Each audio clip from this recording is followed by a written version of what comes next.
G'day, if you're new here, g'day, I've never said that before. If you're new here, this is a 160 metre vertical project, and we're levering the main mast, which has got a 20 metre and a 10 metre yagi on it. Surrounding the mast, we've got a 40 metre foursquare. And just to complicate matters, right at the top, we want to extend the top of this mast, which is currently 62 feet or 19 metres, with a signature 9. It's about a 9.2, 9.5 metre long, flexible fiberglass DX Commander pole, which is exactly the poles we use for the foursquare.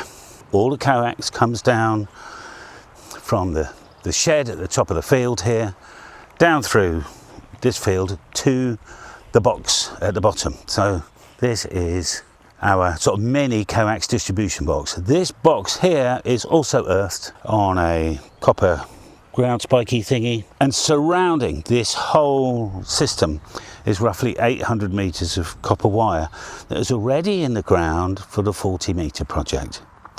Now, a 40 meter quarter wave will be roughly about 38, I've calculated about 38 metres tall. It could be 40 metres, but that's a quarter wave. But if you do the maths, it'll be roughly 38 metres long.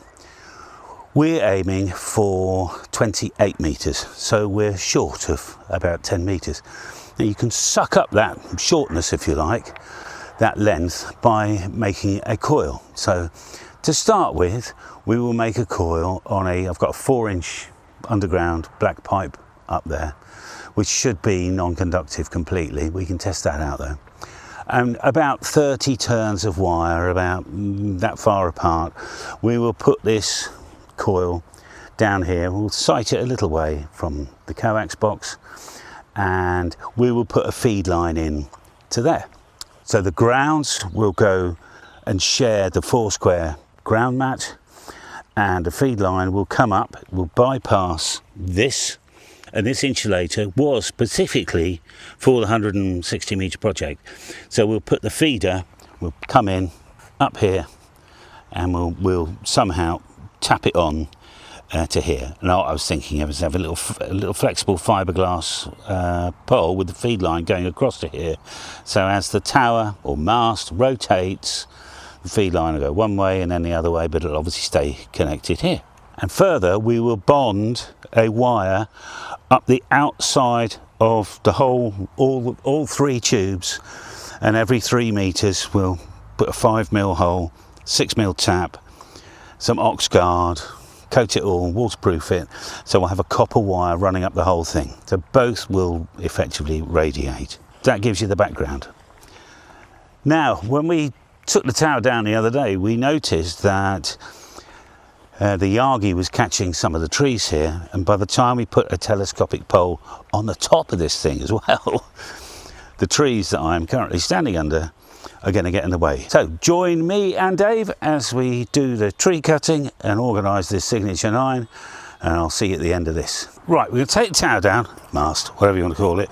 We're going to lay the signature 9 down, because what Dave and I need to work out is how much of this tree here do we actually need to remove.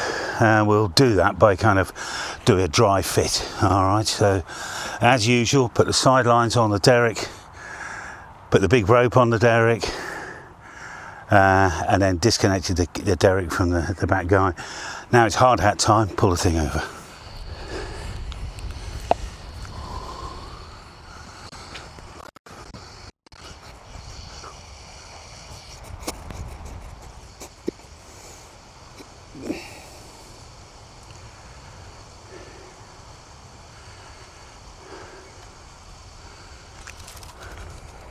Well, I know I need to pad it out very slightly anyway. I'll go there and there.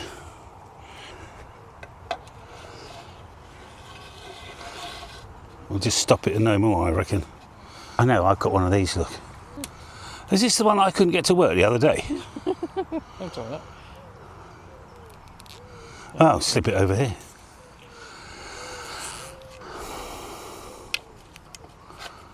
Oh, that'll do. Now this is a B stock because I've scratched it all. So lucky so I can't sell that. So this is going to be the top at 160. I better take the bottom off.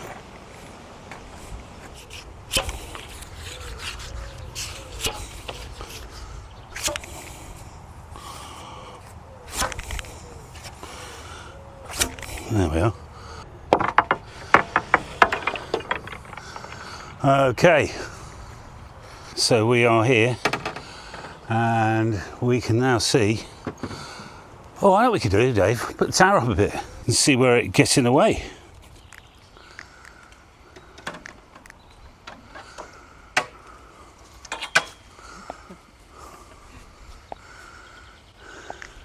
So we now have a special twanger over here, and we'll be able to see exactly which branches we need to cut. All right, so all these here can stay. There's just this detritus and that big one. I'm hoping, or there's another one right up there, but we'll work that out, shall we, when we get nearer. We're just putting it up a little bit higher. So it's all getting in the way now. Oh my God, are you saying that in fact, that big branch, we could possibly leave and take all the other crap away? So, okay, we leave this big branch and we take all the other shit away. Yes, no? Definitely this one there. That small. That small one? Yeah. That's a bit of a height to get to, isn't it? Oh no, not with this. Oh, we need to take all the shit around here anyway, because I'm going to put that pulley over here. Yeah. All right, should we start? I've got to show you this, it looks quite impressive. So effectively, we're going to just cut and no more. So this 9, top of the 160, we'll clear it. Only just.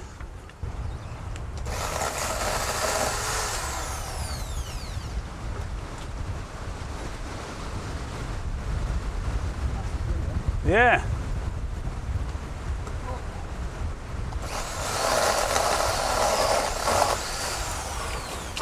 Good. I'll go fit. Oh no, I can't. I'll stay here. Take the other one off as well, the one right near you. This one here? Yeah, why not? What's the trigger? Okay. Lovely. Okay, as Dave just reminded me, we have a cunning plan, right? Got a loop here at the top. We've got the famous throwing mug. We're going to get this over a branch. All right, once we've done that, we'll be able to secure that, because a bloody great branch up here that could be quite good fun when we take it down. The throwing mug is ready to throw. Right, up you go, old boy, and I'll kind of point you roughly in the right direction.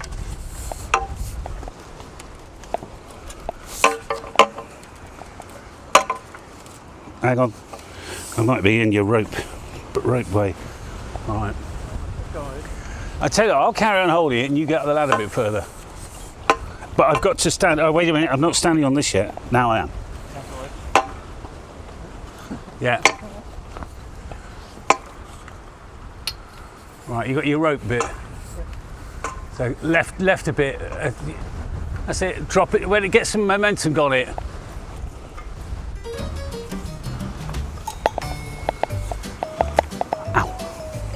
Find the end of this. There it is.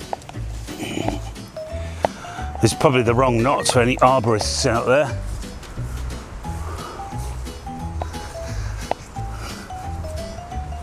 But it will assist.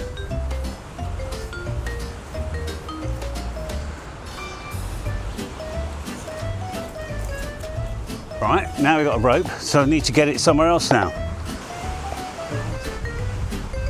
We want it through that gap.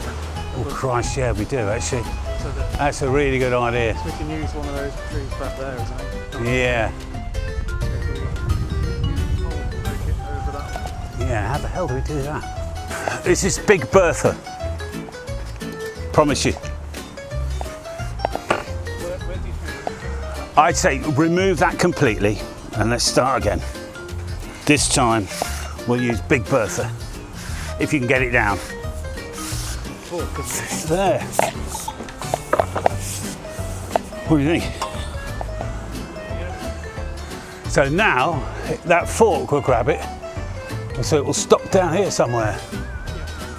I need to go up and you need to, whoops, and you need to push down if it'll go. Let's see, steady as she goes.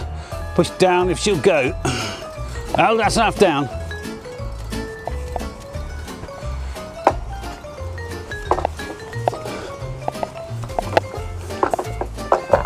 Right, with the rope, let it go.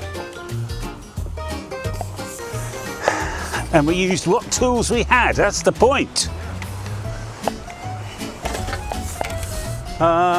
Which way?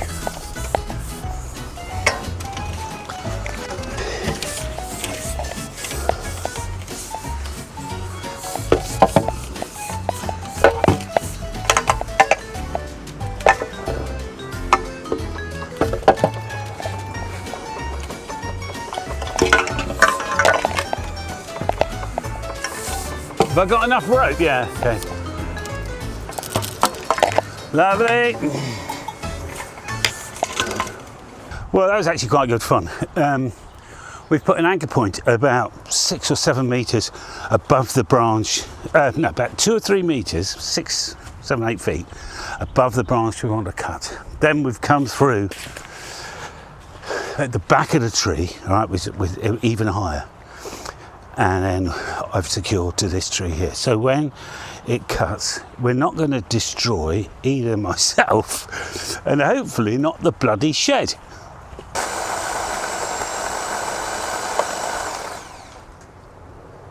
Just gonna let it settle. Yeah, fine.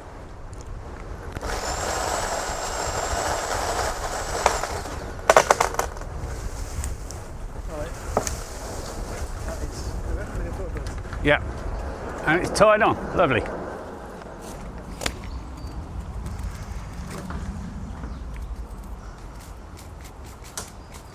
Well, we basically got this big thing down, so Dave says he's just going to try and take some of the crap off it.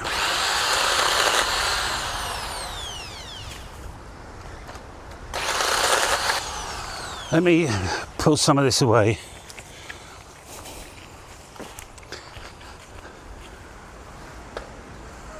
All right.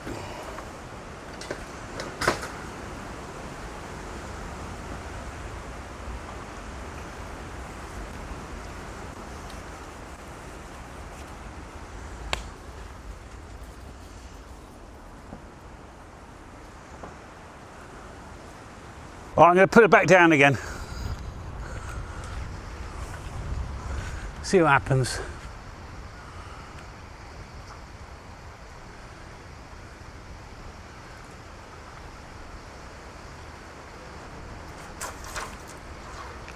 There you go. suppose, see how it goes. Yeah, I know, mate. Good job.